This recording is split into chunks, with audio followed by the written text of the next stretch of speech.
Aló, aló, aló. 1, 2, 3. Buenas noches, comunidad de Mazabiel. A nombre de la Junta de Acción Comunal, hoy vamos a hacer una tertulia para conocer cómo fue el nacimiento, el desarrollo y en este momento en que nos encontramos en el último progreso destinado por la administración de nuestra gran comunidad, de nuestro gran barrio, que en un principio se llamó La Cuchilla de Robledo y ahora tenemos y somos reconocidos como Mazabiel de Robledo. Acá tenemos uno de los panelistas, la señora Eufrasia Herrera. Es una gran persona conocedora de la historia de nuestro barrio. Ella nos va a hacer un resumen según las preguntas que le hagamos para que los que nos conozcan sepan el contenido de cuál es nuestro nacimiento, nuestra niñez, nuestra juventud y ahora nuestra adultez. Ella nos va a contar cómo fue que se formó esta comunidad, porque es una de las personas más idóneas y más apropiadas para esto. Buenas noches, señora Eufrasia Herrera, ¿cómo estás? Buenas noches, muy bien, muchas gracias para que a nosotros nos gustaría saber cuál fue el principio de esta comunidad que ahora nos está atacando el progreso de una gran ciudad en la que estamos nosotros, que es Medellín. Usted nos podría contar el barrio Mazabiel, cómo se formó, quiénes lo conformaron y cómo fue loteado de esta comunidad. Bueno, este barrio se fundó siempre con el nombre de La Cuchilla. ¿Por qué con el nombre de La Cuchilla? Porque realmente la tierra que había parecía una cuchilla y por eso se llamaba así. Pero la primera casa que yo me acuerde que existió en este barrio fue la casa que llamábamos de la Playita. En esta casa vivieron gentes muy importantes, aunque también enseguida de esa casa había otra casa pequeña, que era la casa de las posaderas. Háblenos, ya que dice la posadera, ¿quiénes eran las personas que ahí llegaban? Me cuentan que ahí llegaban y no solo era descansar y a comer, alimentarse, sino que también jugaban y bebían. ¿Cómo fue eso? Cuéntenos. Bueno, no, por ahí se ve bien. se llamaba de las posaderas o posadas, para que me entienda más, porque a ese lugar llegaba todos los arrieros que bajaban de Antioquia. Ese era el camino real y llegaban a ese lugar a descansar, pero en medio de su descanso jugaban, tomaban trago, peleaban, aún por problemas que existían entre ellos mismos. Se dice, no lo vi, ahí había un árbol donde muchas veces alguno aparecía amarrado desnudo porque no le había pagado a los que había jurado con él. O sea, con lo que usted me está diciendo,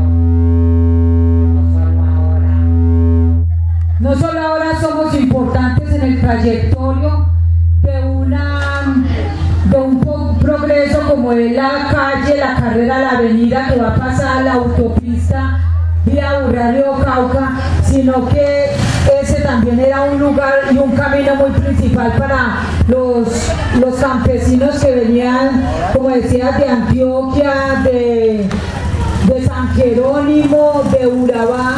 Entonces, siempre hemos sido importantes a nivel de Medellín. Realmente sí, porque esa calle vieja, como la llamábamos, acortaba la distancia de hacia Antioquia. Entonces, por eso, pues realmente sí, hay que reconocer que hemos sido importantes y que los que vivían por esos lugares eran gente de lo que se llamaba de la alta alcurnia de la ciudad de Medellín. Si ve que tal vez hemos sido importantes, si mire, las cosas se cumplen. ¿Quién iba a pensar que hace 60 o 70 años eso que era un camino para unos arrieros, en este momento se fuera a convertir en una vía supremamente importante, no solo para los arrieros que vienen de allá, sino para todo Medellín y hasta mismo Antioquia, porque por ahí esto va a pasar la gente prestigiosa que vive acá en Antioquia, como son los del Poblado, como son los de Envigado, Laureles y todo, para cuando ellos se vayan a descansar a sus fincas en Santa Fe de Antioquia y San Jerónimo. Bueno, pues la verdad se ha dicho que por ese camino real, porque ese era el nombre que se le daba en ese entonces, Camino Real. Por ese camino real subían personas importantísimas al Bucaramanga, de lo más rico que había en Medellín, porque tenían sus fincas, pero como eran tan ricachones, a ellos los subían, por decir algo, en un taburete bien ancho, y como tenían sus criados, esos criados los subían al hombro hasta que llegaban a la finca del lugar destinado para ellos. O sea, como la marquesa de Colombo, como los grandes reyes, pues. Bueno, ya conociendo esta parte de la historia, vamos para que nos hables cuáles fueron las primeras familias que vinieron a habitar acá ese terreno. Bueno,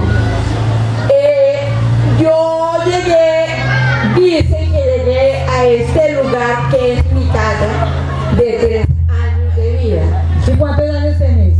Pues en este momento, el 29 de abril me subo al 7º piso.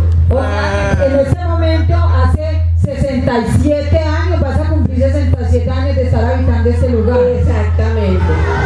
Fue un lugar bastante amañador. La casa era igual, pero todavía no estaba el corredor de adelante. Era una casa toda de corredores en redondo. Pero antes de esta casa estaba, nuevamente les digo, la guardería, que fue la primer finca que hubo en este lugar. ¿Por qué hacemos mención a la guardería? Porque la guardería fue un lugar demasiado importante. Ella siempre no fue guardería. Ahí vivió gente, como se dice en las otras épocas, de la alta alcurnia de Romero. En lo que yo he averiguado, ahí como que también en las navidades venía a descansar el equipo de Nacional. Bueno, pero eso ya, primero vivía una señora Josefina, creo que Burgos. Esta señora tenía una cantidad de muchachos y tenía una pequeña fábrica. Como la casa era tan grande y de corredores, la fábrica era de hilaza.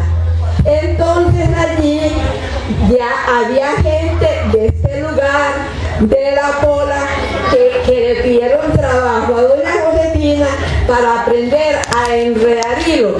Entre esas personas está Teresa Herrera, mi hermana.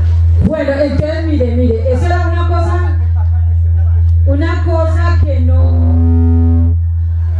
cosa que no sabía. Acá en Mazarién, en esa época, la Cuchilla, tuvimos la primera fábrica donde albergaba a los sectores aledaños de nuestra comunidad. Entonces mire que hasta ahí también somos importantes en ese progreso, no estamos como tan quedados. Bueno, entonces sería tan amable, Eufrasia, de contarnos entonces cómo se fue poblando esta finca, quiénes fueron las primeras personas, si eran los mismos y entonces se iban organizando como familias o cómo fue eso. Bueno, es que hay algo más que decir de la guardería. Porque hay cosas que este barrio y tal vez muy poca gente de Robledo lo puede conocer. Entre esas gentes importantes que vivieron en ese lugar estaba el señor Juan Fernando Paternoster, argentino, entrenador del Atlético Nacional, cuyo señor estuvo también en mi casa. Y era un señor bastante, pues, delicado. Y aquí, en esta casa, aprendió a comer natilla, porque en Argentina parece que no había quien la hiciera. Como en esta casa había muchas gallinas, él vino un domingo, me acuerdo, a comprar huevos para llevarle a su esposa, que se llamaba María, y vino con su hijo Fernando, que era un niñito por ahí de unos 6 años. El señor era un señor pues bien alto. Él es de la época del entrenador don Fernando Subeldía. Este señor vino aquí, compró los huevos, mi mamá le dio natilla, porque fue un 23 de diciembre, él se la llevó para su casa, pero más luego, en muchas tardes se hace eso, que yo le doy y usted me devuelve. Así hizo él. Él llevó a su casa eso, mas luego llegó aquí con vino y galletas que nos mandaba la señora María, que era esposa de don Fernando Paternoster. O sea que utilizaba el trueque. Eso era el trueque, yo te doy, vos me das y listo. Bueno, a ver, Eufrasia, ahora sí cuéntanos, no te lo vas a quedar ahí. No, hay que quedarse ahí porque es muy importante. En esa casa grande, como la llamábamos, hubo una fábrica, otra. Esa fábrica era una polvorería. ¿Qué pasó en la polvorería? Que nosotros, la que está hablando, mi hermana Hortensia, trabajamos en la polvorería. Y era un lugar muy ameno. Entonces miren que realmente la gente de por acá ha sido gente de empuje. Ha sido gente que no le ha gustado quedarse arrinconada y llorando la pobreza. No, hemos sido personas que aunque hayamos tenido pobreza, siempre arrinconamos la pobreza. ¿Para qué? Para dar un paso más hacia adelante. Bueno, Eufrasia, ahora tenemos aquí otro panelista, un poco más joven.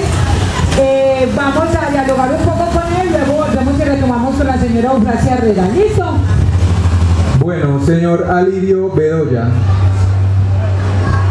yo quisiera saber, ¿usted hace cuántos años llegó al barrio? ¿Cómo llegó su familia al barrio? Bueno, nosotros llegamos aquí un 9 de enero del año 1962, o sea que estamos contando ya hace 52 años. Este servidor llegó aquí de 10 meses, o sea que estoy cumpliendo el próximo 20 de febrero, estoy recibiendo regalos, 53 años. Para que ustedes conozcan, la señora presidenta cumple años el 19 de febrero y este servidor el 20. Estamos recibiendo regalos. Y yo también lo estoy el 29.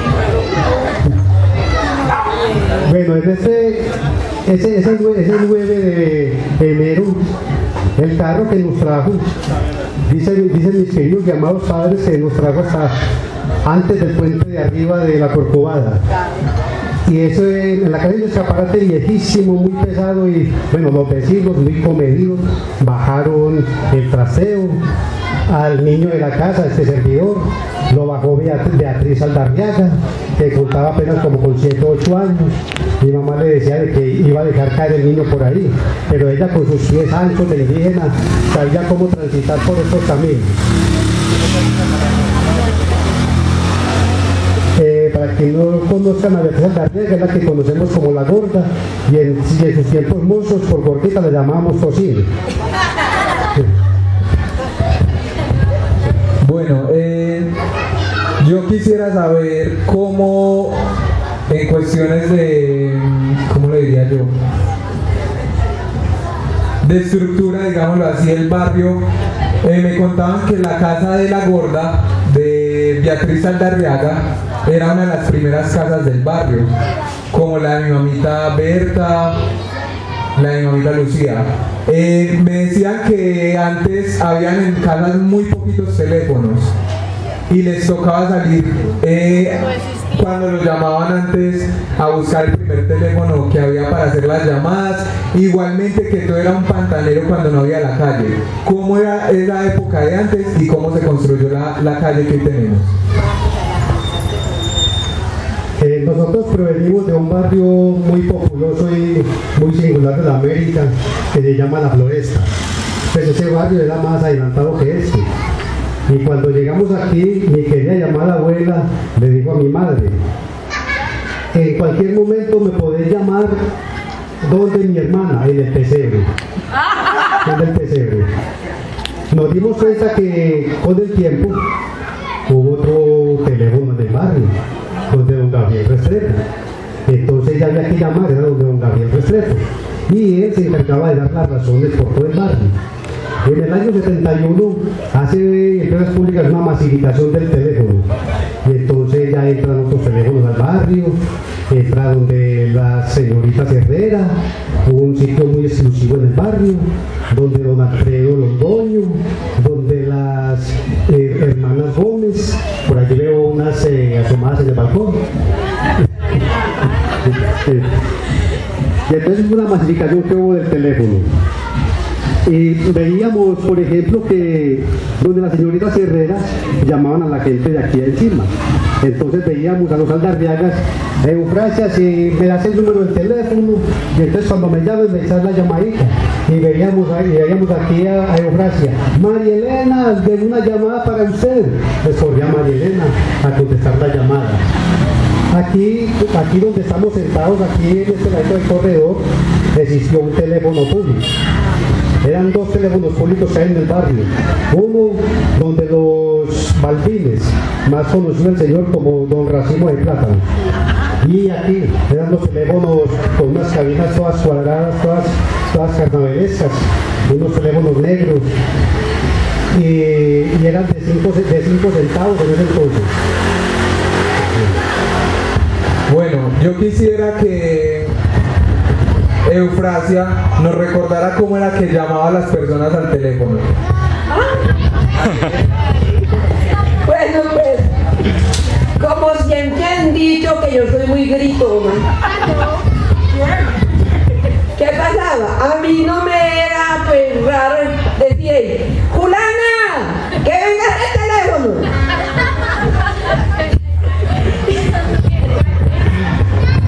A ver, yo estoy muy intrigada, es decirme cómo fue la población, la construcción de nuestra comunidad. Fue muy sencillo. Esto era un señor Juan de Dios Restrepo. Entre paréntesis dicen disquera de mi familia. Yo no lo sé. Este señor pues era un señor prestante de Roledo y de Cucaracho, porque realmente tenemos que reconocer que nosotros también hicimos parte del Cucaracho debido a que allá vivimos mucho tiempo. Del Cucaracho pues ya pasamos a este lugar que mi papá con una jubilación que le hicieron hicieron en el municipio de Medellín, él compró esta tierrita que le costó 2.000 pesos. Era una tierrita, pues, era una tierrita de como aproximadamente 250 varas. O sea que la gente llamaba dice la finca, pero a mí no se me ocurría que era una finca, porque realmente yo ni sabía que era finca. Bueno, más luego entonces ya con el tiempito ya estaba esta casa hecha, estaba la casa de Lucía María hecha, más adelante había una casa hecha que fue mucho más primero que esta, que la casa fue de un señor Gabriel Espinosa, que lo llamaban Mirrango, y ese señor era el abuelo de la presidenta de la Acción Comunal, juntamente con la casa del Sauce, también ya existía, y también existía la casa de una señora doña Nina de Vélez, Vanegas de Vélez.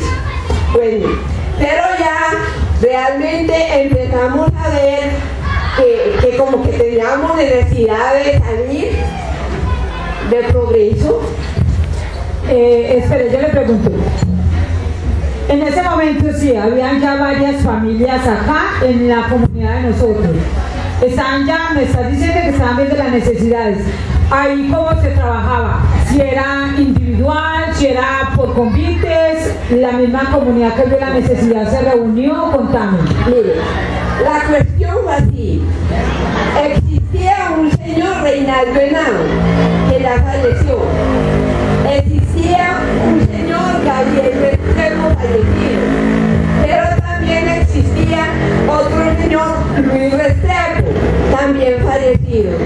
Estas personas eran personas de empuje y empezaron a ver que qué bueno formar un centro cívico en este lugar. Pero en ese entonces, para formar un centro cívico se necesitaba lo que se dice ahora, palanca. Sin palanca no se podía formar el centro cívico. Pero este señor Reinaldo Henao, conocedor muy bien del señor Carlos Valencia, un prestante señor, un prestante caballero, muy conocido dentro de la política de todos, digamos, de lo que fuera la ciudad de Medellín. Ellos fueron y hablaron con él dijo que venía, y ¿sabe cómo lo recibimos? Con una suculenta comida, porque a veces hay que hacer así para poder conseguir algo. Ya se habló con él y él dijo que nos iba a ayudar, y realmente empezó a ayudarnos. Pero tenemos que entender una cosa, que todo lo que ustedes ven en este barrio, calle, agua, luz, teléfono, todo alcantarillado, que es otra cosa. Pagamos alcantarillado y nosotros construimos el alcantarillado. ¿Cómo se construyó el alcantarillado? Muy sencillo. Los viejos de ese entonces, como Fabio Herrera, Luis Restrepo, Gabriel Restrepo, Luis Jaramillo, Reinaldo Henao, llegaban del trabajo, se cambiaban, comían y pudo hacer el hueco para ir trabajando. Entonces, de Robledo pasamos una cuerda de luz, y esa cuerda se le puso un poquito, y con ese poquito y una lámpara Coleman se iba trabajando poco a poco. Pero ahí trabajábamos hasta las mujeres, y en las noches nos juntábamos y les dábamos su merienda, porque ellos se la merecían. Y así poco a poco se fue construyendo este lugar, hasta que, porque no podía haber agua si no había alcantarillado. Más luego que ya hubo alcantarillado, entonces ya empezaron las instalaciones en nuestras casas para el agua, porque nosotros gastábamos el agua de la sequía y de la quebrada La Iguaná, Corcovada.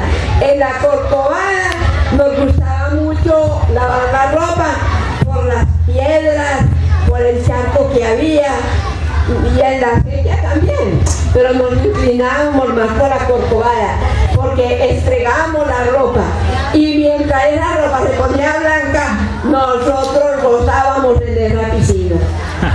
Qué delicia, Facia, María, todo el mundo de esa época. Facia, yo tengo una pregunta. Yo veo trazada una calle ya pavimentada. ¿Cómo se logró eso? ¿El municipio la compró? ¿Los vecinos donaron este pedazo de tierra? ¿O cómo salió esto que está trazado acá y lo estamos utilizando como calle? No, muy sencillo. Hay que reconocer que todos los vecinos dimos un pedacito. Entre los que más dieron fue don Antonio y mi papá. Ellos fueron los que más tierra dieron para empezar a construir a la construcción de esa calle. Mas luego, cuando ya estaba construida, fuimos a las empresas públicas, que cuando eso fueron los señores del centro cívico, porque cuando eso se llamaba centro cívico. Más luego del centro cívico cambió a otro nombre, y así sucesivamente. Pero que tenemos que reconocer que no podemos dejarnos robar lo que es nuestro, porque nosotros dimos la tierra, y no solamente dimos la tierra, sino que trabajamos para tener una calle. Bueno, continuando con Alirio, Facia habla de un centro cívico. ¿Cómo se formó ese centro cívico? Y la gruta. Bueno, eso corrían los años 1952 y dando las 1953, cuando un grupo de amigos, como siempre se hace, estaban en la parte de abajo, repartiendo una tarde de domingo, cuando grandes personalidades del barrio, como contaba Eufrasia, dijeron: pidámosle a don Carlos Valencia a ver cómo hacemos un centro cívico aquí en este barrio para que progresemos. Entonces dijo uno de ellos, Gabriel Osorio: necesitamos uno que sea presidente, que nos abandere. Todos al unísono dijeron: hombre, digámosle a Luis, a Francisco Luis Restrepo, que es la bandera de nosotros. Entonces eligieron a Francisco Luis Restrepo. Por eso nuestra sede se llama Sede Comunal Francisco Luis Restrepo.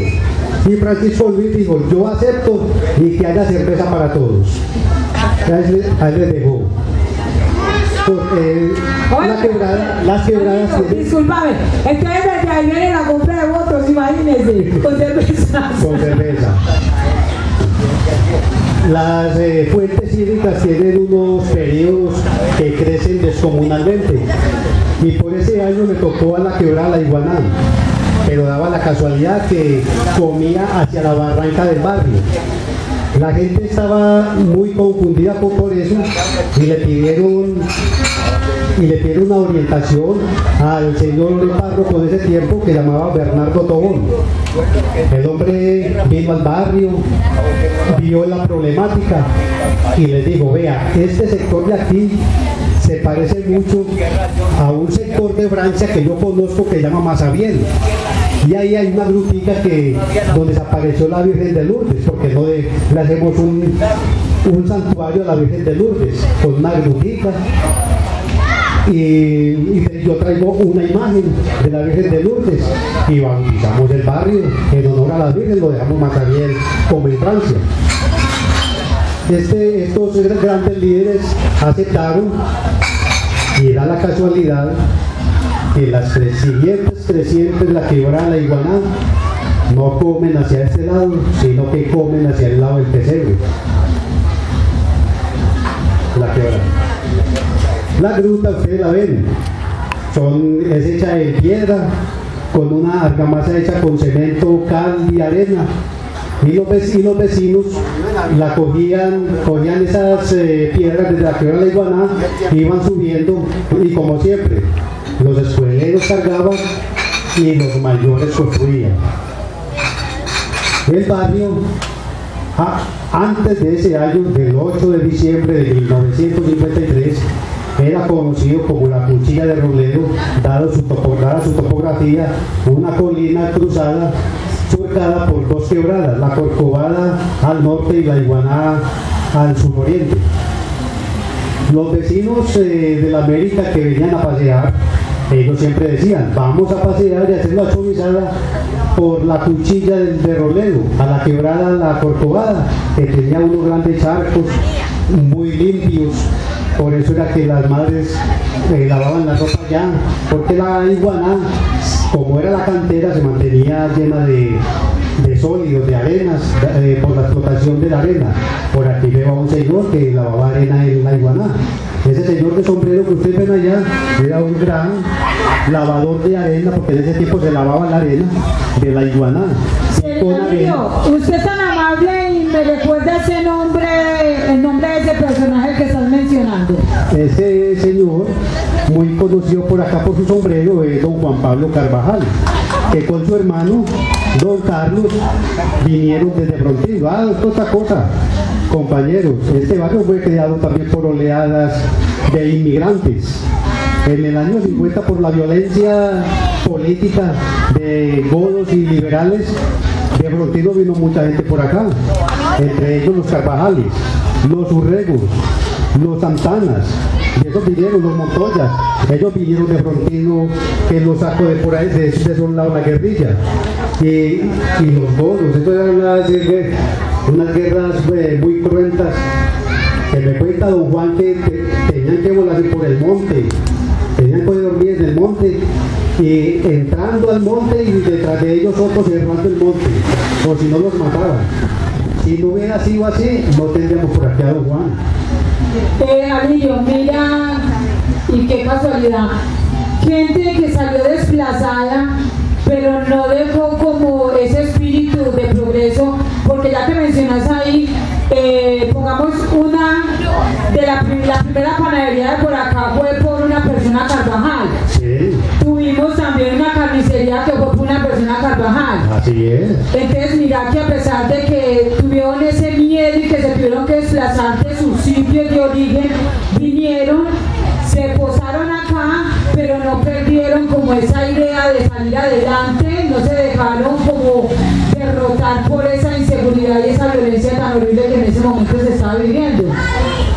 Así es, y aquí, como eran gente muy echadas hacia adelante, encontraron en el afluente de la Iguaná su sustento, porque eran muy buenos para trabajar. Vea, don Juan me cuenta que a esta hora todavía estaban cargando boquetas de arena.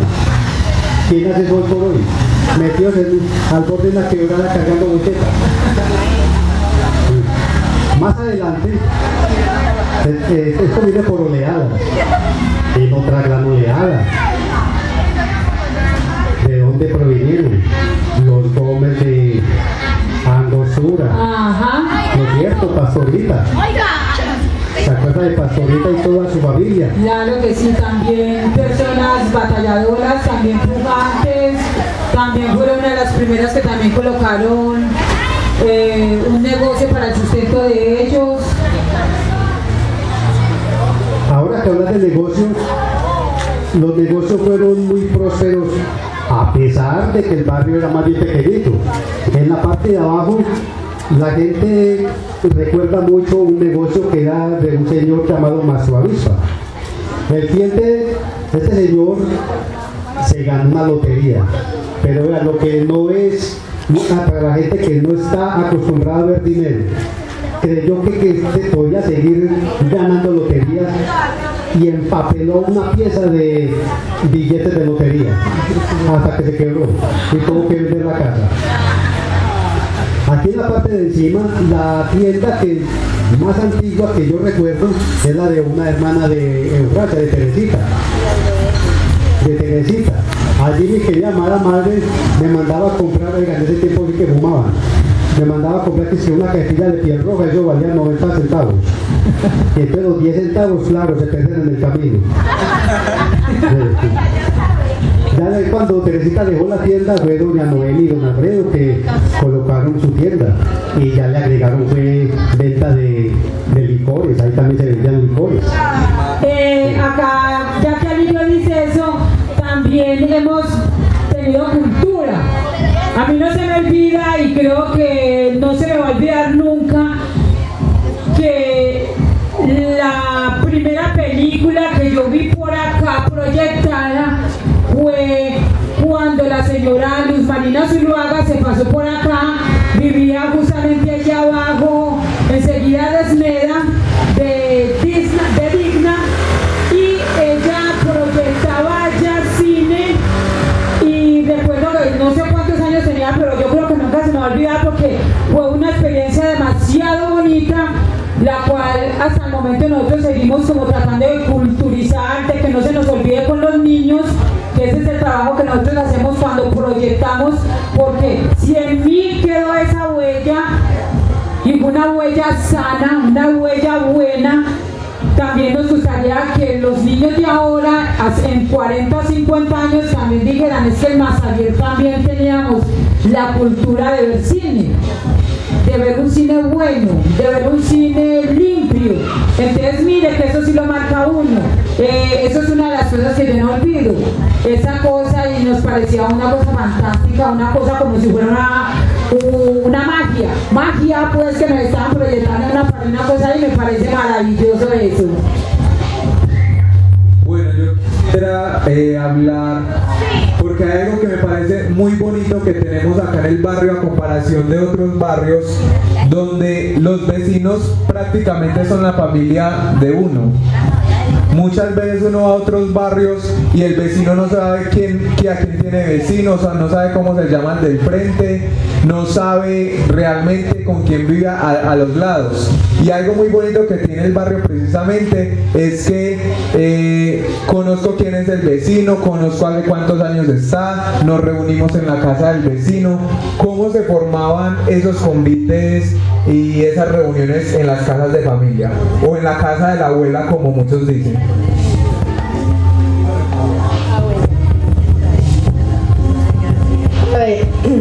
Referente a lo que dice él, sí, hemos sido personas solidarias, demasiado, porque hubo una época, no se me olvida, un 31 de diciembre, que se murió ahí en la casa de Gloria Elena Mora, acá arriba, un profesor. Y lo más bonito que me pareció fue que estuvimos con ellos en su dolor. Ninguno prendió un radio siquiera, y era un 31 de diciembre. Lo que no se ve ahora, que saben que el vecino está en una gran tribulación y se le dice a la persona, bájale un poco, estoy en mi casa y yo hago lo que quiera, y le pone más volumen. No entiende que se va a llegar el día en que también le va a tocar y que posiblemente van a ser los mismos con él. Pero hubo una época cuando esto era una vereda, realmente una vereda, y era muy hermoso. Cuando iba a llegar la Navidad, esta era la casa de la Navidad. Bueno, el 8 de diciembre, las gentes con tiempo se iban preparando, porque conocían muchísimo a mi mamá, como les digo, ella era una gran matrona en estos lugares. Entonces, los padres de familia dejaban ir a sus hijos con ella a buscar el tal musgo por allá, por esos lados del Olaya, y se hacía el pesebre. Entonces sucedía esto, como se hacían por ahí el pesebre, y yo siempre he sido como porque aquí empezamos. Cantábamos los villancicos y lo más tremendo era que en ninguna parte que hubiera pesebre, hasta que Eufrasia no llegaba, no se podía hacer la novena.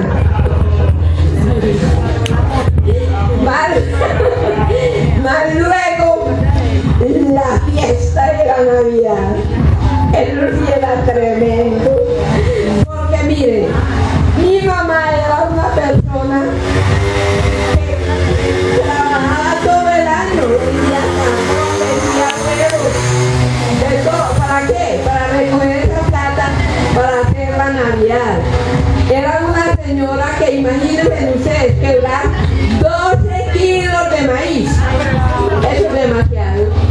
Colarlos, cocinarlos. Pero como éramos solidarios, la gente por ahí desde la 1 de la mañana era tocándole.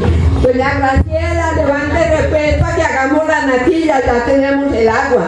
Pero eso era bueno, ¿sabe por qué? Porque eso era también al son de la candela y al son de la música. Esa música la traían los garceses. ¿Quiénes son los garceses? Los hermanos de Mercedes Garcés, los tíos, los familiares de Soledad. Ellos cantaban muy bonito y como apreciaban tantísimo a esta familia, ellos se venían a arreglar la parranda esa con esa orquesta, digámoslo así, porque eso era con trompetas, no se oía desde Robledo. Y entonces la gente quedó como muy acostumbrada a eso. Y esta es la hora en que todavía nos dicen, dice, ah, diciembre es aquello que nunca volverán. Hablando de lo de los garceses, acá tenemos uno de los panelistas que ya llegaron. Exactamente, ella tiene una vivencia acá como en los grandes barrios se hacían reinados. ¿Cómo funcionaban los reinados? Eran familias que presentaban una candidata, pero hacían también muchas actividades para conseguir un dinero y ese dinero se destinaba a una labor. Acá tenemos una chica que fue reina de nuestra comunidad. Cuéntanos por favor, Rocío, cuál fue esa experiencia y cómo ganaste, la verdad pues cómo ganaste. Buenas noches. Gané porque, no sé, simpatía o inocencia. En la época era muy inocente. Y no era bonita, pero ven, sí, por bonita. Sí, sí, era bonita. Y sigue siendo bonita. Y Rosario y su hermana. Ay, oiga, me acaban de contar que la otra candidata era mi hermana. Ay, venimos de familia de reinas. Pero me hicieron una pregunta y yo iba a cumplir 15 años, yo era muy inocente y yo no supe qué contestar. Y yo creo que eso, yo no sé, eso quedó como en las nubes. Rocío, ¿qué clase de actividades hacían y ese dinero que ustedes recaudaban era para qué? Hacíamos empanadas, bailes, cobrábamos. Se llamaban mis empanadas bailables. Recoger fondos para el barrio, las encargadas de eso, y bailes muy sanos, muy buenos, de toda la noche.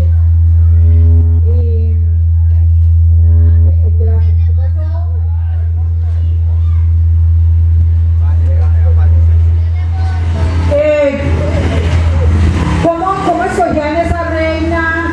¿Qué tiempo se llevaba haciendo como el proselitismo? ¿Cómo lograban, cómo conseguían ustedes esos votos? Contame. Yo creo que más que todo como por la simpatía y la juventud, sí, porque yo era como la más joven de las otras dos. Pues yo no recuerdo a Saro, pero sí recuerdo que habían otras dos más. Me cuentan que Rosario fue en otro reinado. Ajá. Bueno, contame en esa época cómo era el barrio, cómo era la comunidad, cómo eran nuestros vecinos. Ay, excelentes vecinos. No sé, no había disgustos con nadie, todo el mundo éramos como hermanos, como familia. Los bailes, como te digo, eran muy sanos, uno bailaba toda la noche, no había problemas, la gente no había peleas para nada. El barrio era muy sano en esa época. Uno podía salir a cualquier hora, pues todavía podemos salir, no nos pasa nada, pero como hoy en día pues uno va a una fiesta y uno es como pensando va a ocurrir un problema, en esa época no, uno salía y tranquilamente. Rocío, entonces digamos que la diferencia era que en esa época todos éramos propietarios, entonces todos nos conocíamos y siempre vivíamos como los mismos, porque si yo soy propietaria, me instalo ahí hago mi terruño, crezco, mi familia y todo, y entonces te conozco más, entonces ahí es donde buscamos el respeto. Puedes decir de que de pronto ha cambiado porque ya todos no somos propietarios, sino que tenemos muchos inquilinos con diferentes ideas, con diferentes formas de pensar y de pronto culturas que no están alrededor de nosotros. Esa es la cosa. Yo que se mire, todavía la juventud se acuerda. Bueno, vamos a otra, allá que decía de los bailes públicos. De pronto te acordás que no, sino que, o eso sí lo recuerdo yo, cómo era que nosotros patrocinábamos los equipos de deporte. Eran también como por bailes públicos, ¿no es cierto? Que se hacían empanadas. Entonces yo recuerdo que pongamos, yo participé en muchos bailes acá donde llamamos la Casa del Visco, de Toño, que se alquilaba y hacíamos los bailes y entonces conseguíamos y que el uniforme y que para los chacaritas, que eran de ñángaras, y para el Borussia, que era de Pecueca y de Juaco. Entonces, contame si vos participaste, si no te tocó esa época. Alilio, de pronto, si usted se acuerda, te tocó, tu mamá no te dejaba ir a bailes.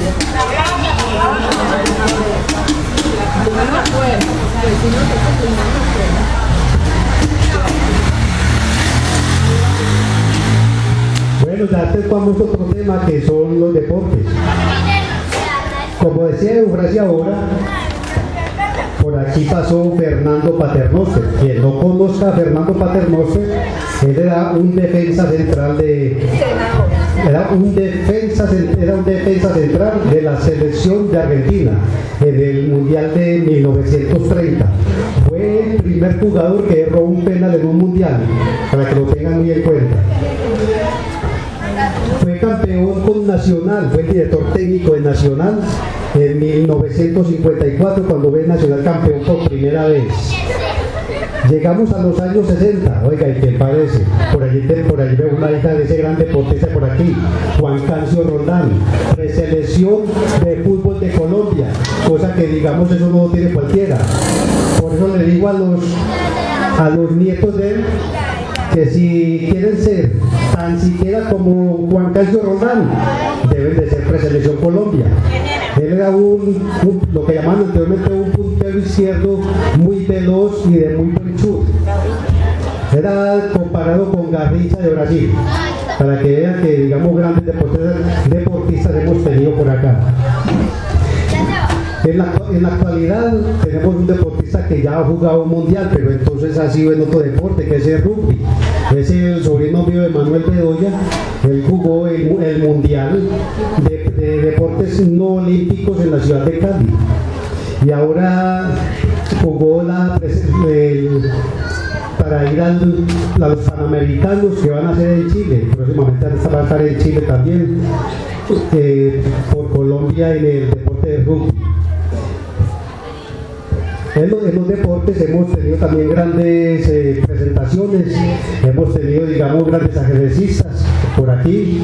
El mayor de ellos fue uno que llamamos Alberto Jaramillo, campeón en 1976 intercolegiado de ajedrez y campeón metropolitano por varias veces. Y en ese equipo de ese Metropolitano estaban otros ajedrecistas como Álvaro Espinosa, como un muchacho de allí, Hurtado, este servidor. No, ese no estuvo en ese Metropolitano. El Metropolitano ganó ese muchacho Jaramillo. Y no yendo muy lejos, el año pasado tuvimos campeones de la Comuna 7 al grupo de fútbol de mayores que se presentó acá de Masabiel con presupuesto participativo. Entonces mire que no tenemos ni tan lejanos los triunfos de acá de Masabiel y ya somos conocidos en todo municipio de Medellín como un barrio que nos estamos destacando por todo lo bueno, tanto en administración, en organización, en deporte y por la buena cultura de nosotros los que integramos a Masabiel. No podemos dejar de eso a esto.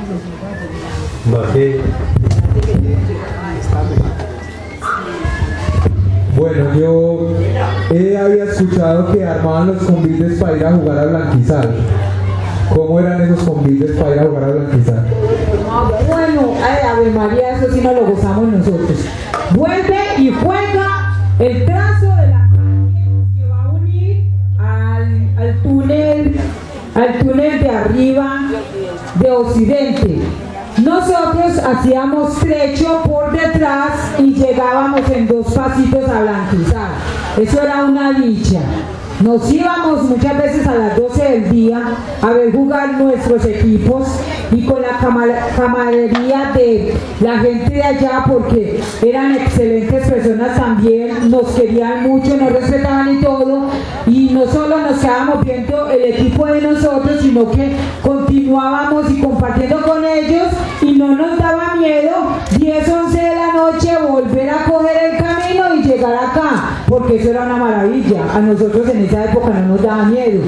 Incluso ellos nos cuidaban, nos echaban ojo que viniéramos. Y era que gallada, no solo en esa época yo era una niña. ¿Quiénes? Sino con adultos y todo. Pues iba a Eufrasia Herrera, también yo vi aquí a doña Rocío, Mariela, Rosario, Álvaro Espinosa, y los equipos los conformaban Alberto Severino, Chagaritas que era Jaime, lo conformaba Enrique Laumao, el Visto también en esa época jugaba, Antonio, Juaco, Buñuelo. A ver, yo miro que más me acuerdo de la vieja guardia, Oscar Bedoya, la Garza era el técnico, claro, y sabía mucho, muy conocedor de fútbol, sí, Garza, sí, era un gran técnico porque era bastante conocedor del deporte. Estaba también Rey Bedoya, Jairo Bedoya, había muchos que no digamos que estamos en la vieja guardia, pero que sí ya vamos como llegando. Estaban los de la vieja guardia de donde Ana Lucía, buenos muchachos, muy buenos jugadores. Hacíamos unas selecciones maravillosas y siempre nos íbamos, y cuando llegábamos a la cancha nos decían, llegaron los de la cuchilla, porque eran los más bochinchosos, llegábamos de primeros y nos íbamos de último. Tiempos que no volverán.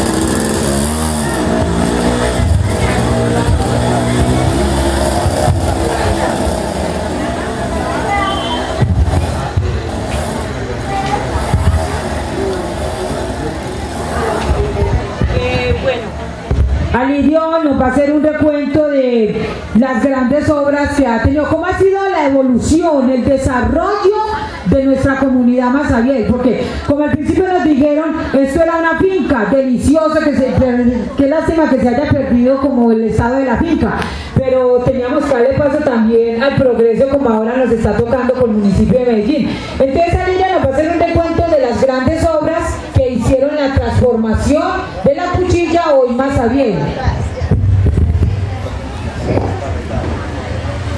Como vemos, el barrio cuenta con una entrada y una salida. Por encima siempre teníamos un puente hecho en madera y con techo, y por ahí pasaban las muladas con mercancías desde Occidente y desde Urabá hacia Medellín. Y por la parte de abajo era bastante complicada la cosa porque había que pasar por encima de piedra la Corcovada. Los vecinos se unieron, formaron convites, consiguieron recursos y había algo muy singular. Cada 8 días hacían un tramo de un muro grande de contención que vemos llegando a lo que llamamos la tenería, en la parte de abajo, y en ese tiempo los albañiles se reunían ahí y los que eran albañiles se usaban como ayudantes a traer material de la quebrada. Y sucedía algo muy genial. Ustedes creen que las mujeres no trabajaban, formaron una agremiación que llamaba el Cuadro de Honor. Se consiguieron un parlante y con unos muchachos lo montaron en una guadua de más o menos unos 30 metros y hacían como una especie de emisora y daban alocuciones ahí, algunas hacían de periodistas y vecinos. Y entonces ahora Eufrasia nos va a hablar de ese cuadro de honor, cómo era conformado. Bueno, eso sucedía hasta que se hizo un puente de un solo carro.